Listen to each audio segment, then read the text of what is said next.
تعلیم ایک پیچیدہ عمل ہے جو نہ صرف معاشرتی تبدیلیوں سے متاثر ہوتا ہے بلکہ معاشرے پر اپنے اثرات بھی چھوڑتا ہے۔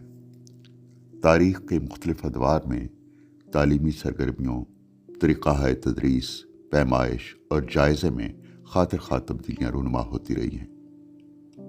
تعلیم کی تاریخ پر نظر ڈالی جائے تو بہت سے معاشرتی، معاشی، سماجی اور سیاسی اثرات نمایاں طور پر دیکھے جا سکتے ہیں۔ ایک تازہ ترین رجحان جس نے تعلیم کو متاثر کیا ہے وہ نیو لبرلزم ہے۔